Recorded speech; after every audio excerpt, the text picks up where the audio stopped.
Hello and welcome.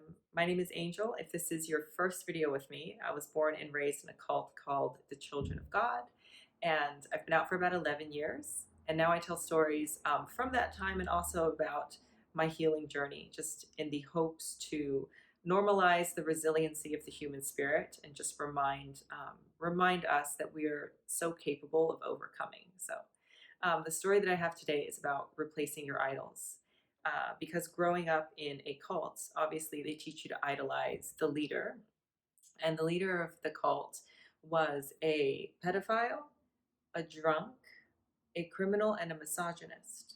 And that is what I was taught to idolize. So I began to take on, since I was born and raised in it from a very young age, they start to give me his mindset.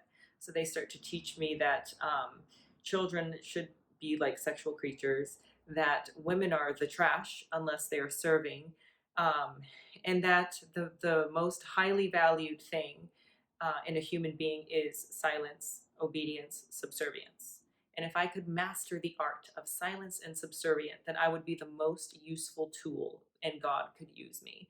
And that is what I was taught to believe about myself. So later on in leaving the cult and trying to be involved in human life, I had nobody to look up to and nobody to admire. And I would try to find people to emulate, but it was really difficult because I was taught to believe that all systemites, and systemites were anybody that was part of the system and not of the cult.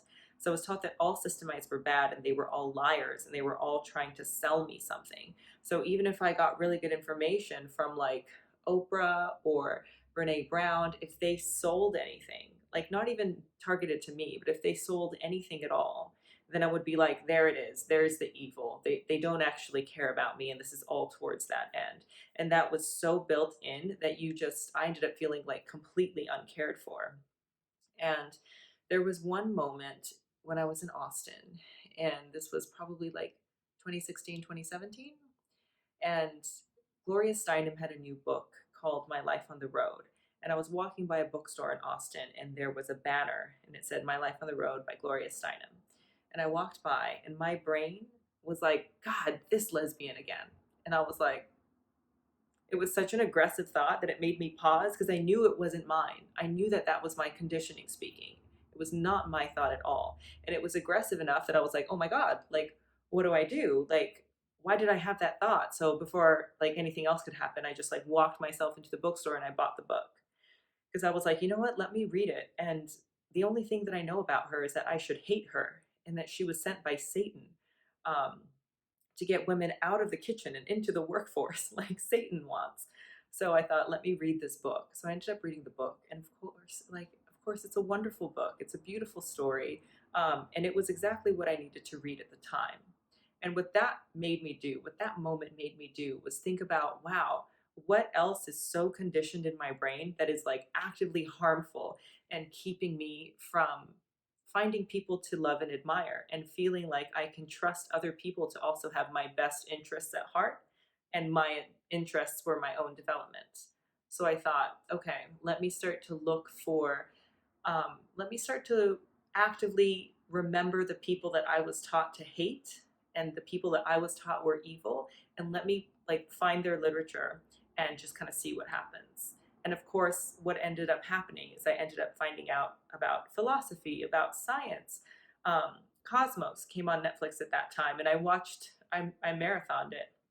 And it was all information that I had been very specifically deprived of, because as I have that information and as I see that like other people actually want other human beings to grow, they want other people to have useful and factual information, it made me realize like I was taught to live in this bubble, to idolize the wrong things, and to prevent myself from finding out about good things once I got out. So I started to discover a lot of really wonderful people. And as I discovered it, I started to look for a pattern of like, why do I like this group of people? What is it? Like, what are the similarities about this group of people that I'm so drawn to and I like and admire?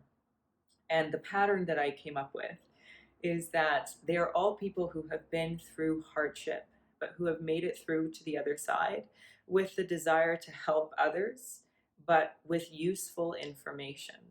So they want to give you education and they want you to cultivate who you are and leave you on your journey just with the tools that they had to offer. And then you get to use them however you want. Because I also realized that all these people felt like they had the right to be seen and heard, that they had the right to speak, to use their voice, and that they had the right to live their life on their terms.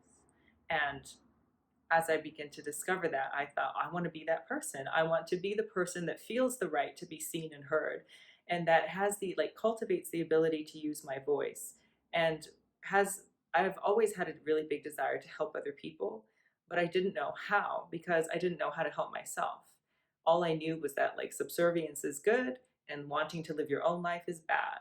And I'm thankful that I was able to go through this, like, long meandering journey of getting to that point of figuring out who I admire and who I want to emulate. So, and how I want to, like, leave that to you, to whoever's watching, is just to ask you who do you admire, who do you want to emulate, and also if you were raised in an abusive environment, think about who they taught you to dislike. Think about who they taught you to hate. Um, and look at their literature and form your own opinions. Because guaranteed, if you grew up in something that was very oppressive, you have a lot of conditioning and a lot of thoughts that are not your own, that they just, you have thoughts that don't belong to you. So the more that you can go out and find out, really ask yourself, who do I admire and why? And as you start to do that, I think you'll start to see a pattern, and then you'll be able to find the pattern or of characteristics of the people who you like, that you want to emulate. And once that becomes clear, then you can start to add that to your character, and it can start to evolve in a really beautiful way where you get to spend your life developing all those characteristics in yourself. And then you end up with this beautiful life to offer not just yourself, but other people if you choose to as well. So that is my story today. And if you have any people who you admire, drop them below, because I'm still finding out about so many different people, and just finding out, like, different literature, different autobiographies, different things that really thrill me and that make me really excited and that give me a better understanding of the human experience. So if you have those to offer, drop them below in the comments and I'll see them. Otherwise, thank you for being here. Find out who you want to emulate and who you want to be. And I will see you next time.